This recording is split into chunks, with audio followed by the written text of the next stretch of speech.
નમસ્કાર દર્શક મિત્રો, હું છું શ્વેતા. આપનું હાર્દિક સ્વાગત છે અમારી YouTube ચેનલ રસોડુમાં. આજે અમે તમને લઈને આવી ગયા છે પારડીમાં રહેતા જીગીશા મેમના ઘરે, જે આપણને કંઈક યમ રેસિપી બતાવવાના છે.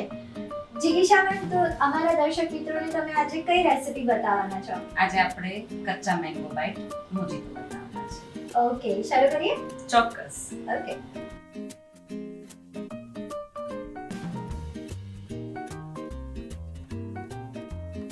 હવે આપણે આ બનાવવાનું ચાલુ કરીશું.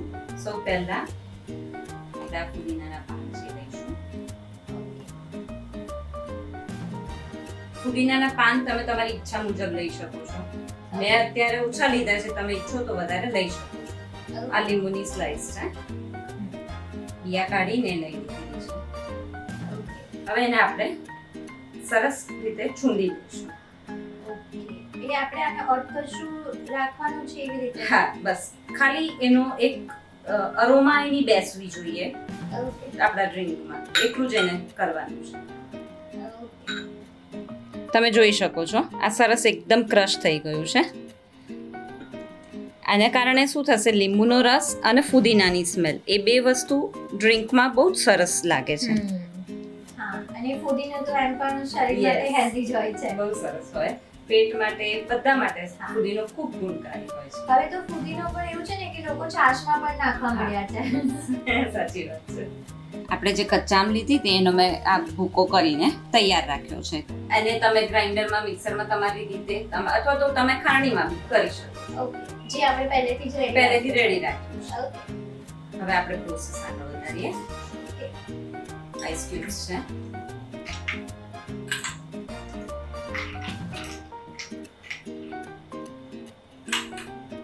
અત્યારે મેં 3 લીધા છે, તમે ઈચ્છો તો ઓછા બી લઈ શકો છો. એ પછી આપણે આજે રેડી કર્યું હતું લીંબુ અને ફુદીના વાળું, એ લઈ લઈશું. એને એડ કરી દઈશું.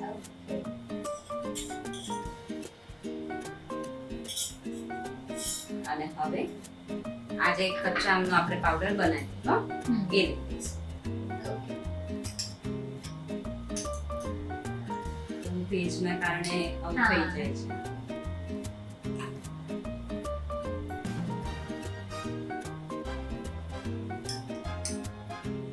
બહુ જ ઝડપથી બની જતી આ આઈટમ છે. અને કેવું છે કે બાળકોને બી ખૂબ ભાવશે. કચ્ચા આમ તો ચોકલેટ પણ એવી છે ને કે જનરલી બધા એને ભાવતું જ હોય બધાને. આ ગુરુખાંડ છે, પાવડર શુગર છે, એ આપણે 2 ચમચી જેવું લઈશું, કારણ કે લીંબુ અને કચ્ચા આમ એ બંનેની બેવ ખાટું, એટલે પછી એકદમ ખાટું ખાટું થઈ જાય, એટલે થોડું ગુરુખાંડ આપણે લીધું છે. અને હવે ફાઇનલી સોડા.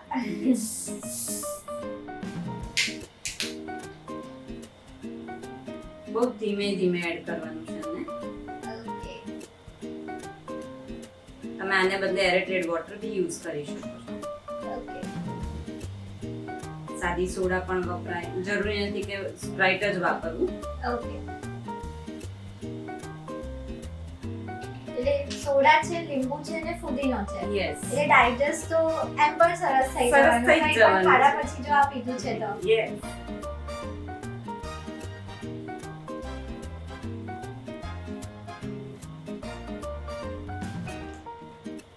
સારી રીતે એને સ્ટર કરી દેવાનું છે, જેથી કરીને જે પેલું બધું એકદમ પ્રોપરલી મિક્સ થઈ જાય.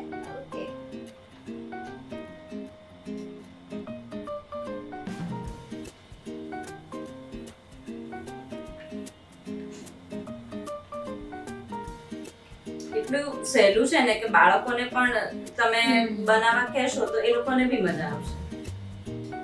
એટલે આમ આપણે વરીડ હોઈએ ને કે લો મહેમાન આવી ગયા અચાનક, હવે શું બનાવીશું આ લોકો માટે, તો આ થોડું અલગ બી લાગે મહેમાનોને અને ઇન્સ્ટન્ટ બની બી જાય. અને ચોકલેટ તો નિયર બાય તમે કોઈ બી સ્ટોર હોય ત્યાં તમને જલ્દી મળી જતી હોય છે. અને જો ઘરમાં બાળકો હોય તો ચોકલેટ્સ બી પડી જ હોય. પડી હોય. બાળકોની હું આવડી મોટી થઈ ગઈ કે મારા ઘરે પણ ચોકલેટ શું રાખું છું. ડોન્ટ વરી, મને બી ચોકલેટ ખૂબ ભાવે છે. મસ્ત આ આપણે રેડી. એટલે હવે આપણો મોજીતો રેડી છે, કચ્ચા મોજીતો. મોજીતો આપણો રેડી છે. આપણે સર્વ કરી ઓકે બહુ ઝડપથી બની જતો અને એકદમ સરળ એવો તા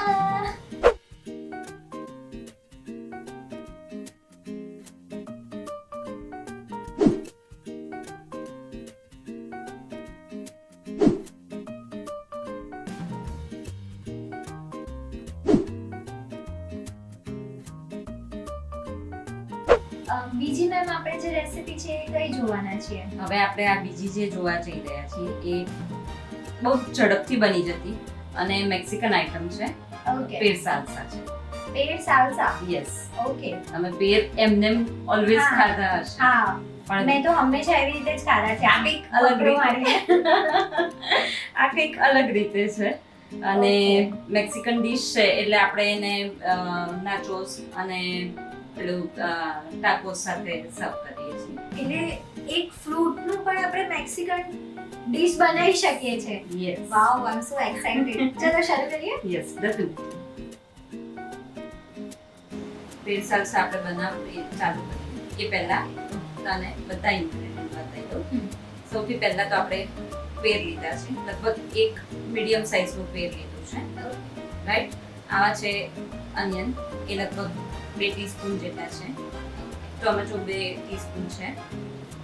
કોથમીર છે એ તમારી ઈચ્છા મુજબ છે. ફુદીનો છે એ પણ તમારી ઈચ્છા મુજબ છે. સંચળ છે એ લગભગ 1 ટીસ્પૂન જેટલું આપણે લઈશું. મરી પાવડર છે એ બી 1 ટીસ્પૂન લઈશું. મીઠું છે એ બી 1 ટીસ્પૂન અને લીંબુનો રસ છે. અને જેની સાથે સર્વ કરવાનું છે એ નાચોસ. બરાબર? હવે આપણે ચાલુ કરીએ. સાલ્સા છે એટલે બહુ ઝડપથી બની જશે. બરાબર, આ પેર આપણે લીધું. પેરમાં આપણે અનિયન એડ કરીએ છીએ. એવી રીતે ટોમેટો એડ કરીએ. જો તમે ગ્રીન ટોમેટો યુઝ કરતા હો તો એને આપણે જેમ બેંગનના ભરતામાં એને સહેજ ગેસ ઉપર રોસ્ટ કરીએ છીએ, આવી રીતે રોસ્ટ કરીને પછી યુઝ કરવાનું. ઓકે, એટલે ગ્રીન ટોમેટોસ બી આપણે આમાં યુઝ કરી શકાય, ચોક્કસ કરી શકાય. આ કોથમીર છે.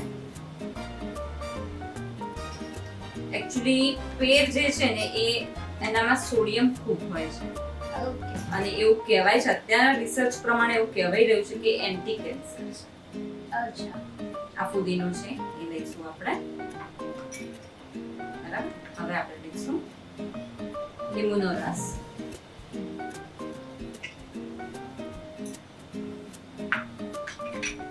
પછી આપણે લઈશું મરી પાવડર. પેર સિલેક્ટ કરતી વખતે જો તમને એવું થાય કે થોડું કડક આવી ગયું છે તો આ સર્વ કરવાના અડધો કલાક પહેલા બનાવીને મૂકી રાખવાનું, અચ્છા. જેથી કરીને એ થોડું સોગી થઈ જશે. ચિપ્સ સાથે ખાવાની ખૂબ મજા આવશે.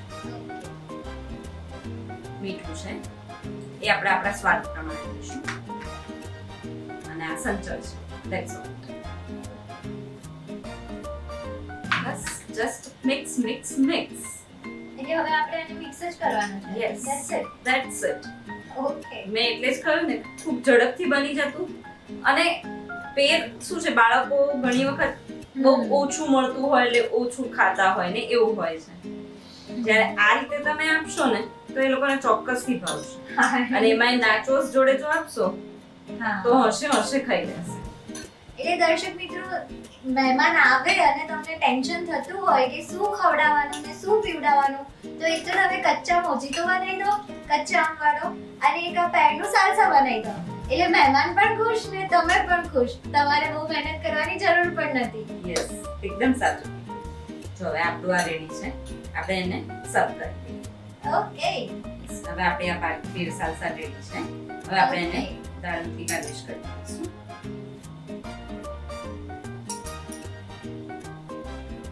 ઓકે. તમે ઈચ્છો તો જ્યારે બનાવતા હો ત્યારે પણ અંદર એડ કરી દો તો પણ ચાલે, ઓકે. પણ આ પેલું થોડું અટ્રેક્ટિવ લાગે ને એટલે મેં ઉપરથી ઉપરથી ગાર્નિશિંગ કરી છે. Yes. ઓકે. એમ પણ અટ્રેક્ટિવ દેખાઈ રહ્યું છે. Yes, actually. ચાલો તો આ રેડી છે આપણું પેર ઓકે. સાલ્સા. જીગીશા મેમ, એકદમ ક્વિક તો ખરી, ક્વિક એટલે એકદમ વધારે જ પડતી ક્વિક રેસીપી છે.